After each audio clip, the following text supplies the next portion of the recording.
को भावपूर्वक नमस्कार है। शिव शक्ति समर्थ संशोधन सेंटर के यह सत्संग मालिका में आपका भावपूर्ण स्वागत है। स्वामी ओम जय शंकर। तो आइए भगवान जी के कृपा से आज का हम सत्संग प्राप्त करते हैं। आज के सत्संग का विषय है आरती। आरती करने का महत्व, आरती हमें प्रतिदिन घर में क्यों करना चाहिए और आरती सुबह एवं शाम क्यों करना चाहिए और आरती की योग्य पद्धति। तो आइए आज हम आरती के विषय में संपूर्ण योग्य ज्ञान धर्मशास्त्र के आधार पर समझकर लेने का भगवत कृपा से प्रयत्न करते हैं। तो आरती का अर्थ क्या है? अर्थात हमारे इच्छित कामना, धर्मबद्ध कामना, अच्छी कामना ईश्वर को प्रार्थना रूप से बताना, यही आरती है। और दूसरा आरती का अर्थ है कि आर्त भाव से आत्म ज्योति की वाणी अर्थात आत्मा की वाणी, यही आरती है। अर्थात जो हमारी मनोकामना है वह भक्ति भाव से हाथ जोड़कर ईश्वर से मांगना, इसे ही हम आरती कहते हैं। तो हमने आरती का विषय समझ लिया। तो आइए आरती करने से क्या लाभ प्राप्त होते हैं वह भी समझेंगे। आरती करने से वास्तु दोष, पितृदोष, ग्रह बाधा, नकारात्मक ऊर्जाओं की बाधा दूर होती है और अपने सप्त चक्रों की शुद्धि होकर वलय की शुद्धि होती है। अर्थात आपके शरीर के ऑरा की शुद्धता होती है और वास्तु की भी शुद्धता होती है। इसलिए हमें हमारे घर में, हमारे पूजा घर में हमें प्रतिदिन सुबह और शाम देसी गाय के घी के दीपक से आरती करना ही चाहिए। जब आप घर में आरती करते हैं तो घर का जो ऑरा है, आपके पूजा घर में स्थित जो देवताओं के मूर्ति का ऑरा है, वह बहुत ही सकारात्मक होता है और देवता जागृत होते हैं। वास्तु में जो नकारात्मक ऊर्जा है वह दूर होती है एवं आपकी एवं वास्तु की शुद्धता होती है। तो आरती का बहुत ही महत्व है, इसलिए हमें प्रतिदिन घर में सुबह एवं शाम को आरती करना ही चाहिए। तो आइए हम आरती किस प्रकार से करना चाहिए वह देखेंगे। तो आरती करने हेतु एक आपको तांबे की या पीतल की या चांदी की या सोने की अर्थात स्टील और कांच को छोड़कर कोई भी जो शुद्ध धातु है अर्थात तांबा या पीतल जो आर्थिक क्षमता अनुसार वैसी एक थाली ले, मतलब जिसे तामन कहते हैं, थाली कहते हैं, एक थाली ले, उसे स्वच्छ जल से पोंछकर उसमें कुमकुम से आप ओम बनाएं।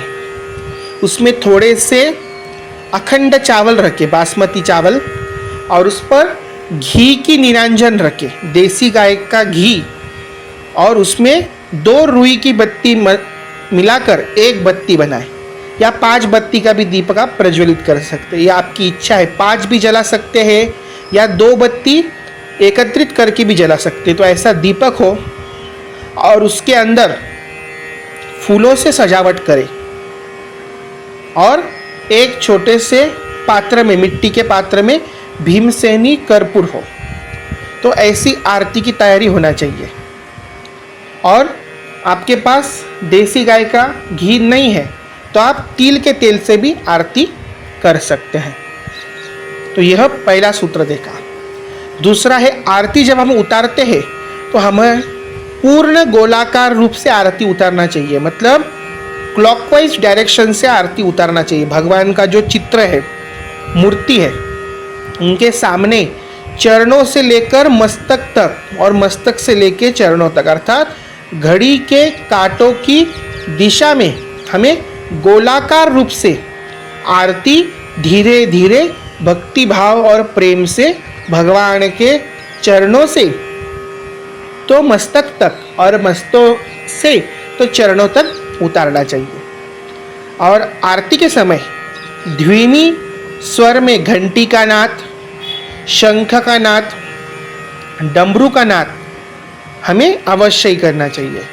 और आरती हमें अनेक आरती न गाकर केवल एक या दो ही आरती गाना चाहिए, परंतु वह भक्ति भाव से तल्लीन होकर गाना चाहिए और उसका जो लय है वह भक्तिमय ध्वनि में होना चाहिए। तो आइए आरती उतारने की पद्धति देखते हैं। तो आरती करने से पूर्व आप देवताओं के चित्र मूर्ति का पूजन कर ले, घर में गोमूत्र का छिड़काव कर ले, गूगल का धूप जलाकर घर की शुद्धि कर ले और तुलसी के पास भी दीप और धूप प्रज्वलित करे। अपने घर के जो भी ट्यूबलाइट से वह प्रज्वलित करे और घर में सुबह शाम आरती करे, ध्यान दें। तो आरती के पहले आप संपूर्ण घर में शंख का नाद करें। शंख नाद नहीं कर सकते तो ऑडियो रूप से शंख की ध्वनि आप बजा सकते हैं। उसके बाद घंटी का नाद करें प्रत्यक्ष सभी कमरे में जाकर और बाद में श्री गणेशाभ्यो नमः, श्री कुलदेवताभ्यो नमः, श्री गुरु देवताभ्यो नमः, ये 3 मंत्र का स्मरण करके आप वक्रतुंड महाकार्य जो गणेश जी का श्लोक है, बाद में कुल देवता का जो श्लोक है सर्वमंगल मांगल्ये, यह श्लोक बोले और बाद में गुरु वंदना श्लोक गुरुर् ब्रह्मा गुरुर् विष्णु, यह श्लोक बोले। यह होने के बाद आप आरती करना आरंभ करें। आरती संपूर्ण गोलाकार पद्धति से उतारे, प्रेम भाव से धीरे धीरे, और पीछे जो भी व्यक्ति है वह घंटी का मधुर नाद करे। तो आरती किस प्रकार से गाए? तो हमारे धर्मशास्त्र बताते हैं कि वह याचक भाव से गाना चाहिए। जैसे कि अभी हम उदाहरण देखते हैं कि हम जो गणेश जी की आरती करते हैं तो वैसे जय गणेश जय गणेश देवा, माता जाकी पार्वती पिता महादेवा, हार चढ़े फूल चढ़े और चढ़े मेवा, लड्डुवन का भोग लगे संत करे सेवा। तो कुछ आरती की हमने पंक्ति आपको गाकर सुनाई। तो आरती इस प्रकार से प्रेम याचक भाव से और प्रत्येक शब्द यह भावपूर्ण होना चाहिए, तो ही आरती का लाभ मिलेगा। तो इस प्रकार से आप आरती करें। आरती होने के बाद आप उसी आरती के थाली में कर्पूर प्रज्वलित करें और कर्पूर गौरम जो मंत्र है वह बोलकर कर्पूर और दीपक की आरती पर थोड़ा सा जल का छिड़काव करें घड़ी की कांटों के दिशा में, अर्थात क्लॉकवाइज डायरेक्शन में जल का छिड़काव करें, मतलब अग्नि को शांत करें। बाद में वह आरती को भगवान जी को अर्पण करें। बाद में वही आरती की थाली संपूर्ण घर में वास्तु में सीधी दिशा में घूमकर नाम जप करते हुए वह आरती दिखाए और कर्पूर की भी आरती दिखाए।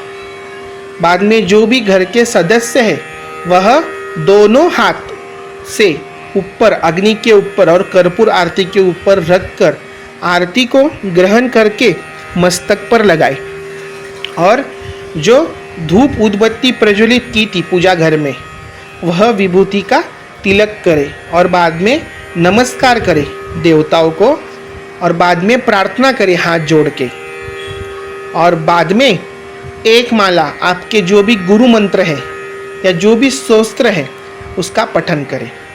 और आरती करते वक्त ध्यान दें कि नीचे आसन होना चाहिए, ऊनी आसन होना चाहिए, उस पर ही खड़े होकर हमें आरती उतारना चाहिए और हमारी शरीर की भी शुद्धता होना चाहिए, अर्थात गोमूत्र छिड़क कर ही आरती करना चाहिए। तो इस प्रकार हमें अपने पूजा घर में सुबह शाम प्रतिदिन आरती करना चाहिए।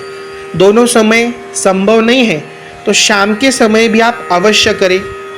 और जब भी हम विशेष कोई पूजा पाठ व्रत आराधना करते हैं तो तब भी आरती करना आवश्यक है। तो इस प्रकार से आप आरती करने का प्रयत्न करें।